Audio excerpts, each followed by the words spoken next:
Using a teleprompter can take your presentation to the next level. Well, I'm Charlene and I'm with Four Winds Creative, and today we're going to share some of our favorite teleprompter tips. When you go into a situation where you want to be on camera, you're probably going to be thinking of a lot of things like, okay, what's my hair look like? What's my face doing? Did I get enough sleep? The last thing you want to worry about is what you're going to say, especially if you hired a crew who's going to be there waiting for you to get the right performance.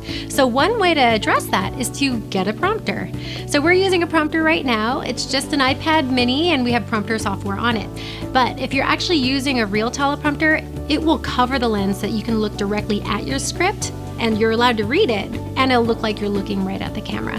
So I'm just gonna bring my eyes down and read a portion of the script that's on the prompter now so you can see how it looks like when I'm reading to you, which I don't recommend doing. So instead of a full script, I recommend putting notes on the prompter to help you feel prepared and ensures that none of the important points of your presentation get left out. A teleprompter can help you deliver a message to camera or to an auditorium of people. Wow! Did you leave and watch a cat video? Because I would have. So I recommend tip number 1, using bullet points on the prompter.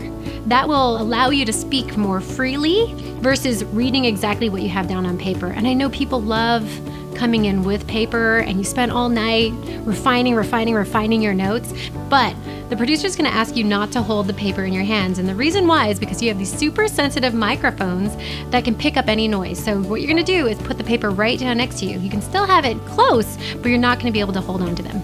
Connecting with your audience has a lot to do with eye contact. So if you do have a prompter and if your eyes are darting left and right like this, it looks very shady. It looks like you're hiding something. I would feel like you're watching a tennis match, honestly. So one thing to address that is to make sure the font on your prompter is a font that you can read, is big enough, and the margins are wide enough so that it's centered and dead on to your camera. So it looks like you're looking right at your audience, which is super important. When you meet your teleprompter operator, just know that they're there for you and that they will follow your speed. So people naturally get excited and start speaking faster because they really want to talk about their product or their company, and they start speeding up. And then when you want to talk about something serious, like you have a message to convey, you naturally slow down. Your prompter operator will follow your speed. If you have an opportunity to read the script aloud with the prompter operator, you can catch all those words where you might get hung up on. You might hear those typos or missing words that you might miss when you're just reading.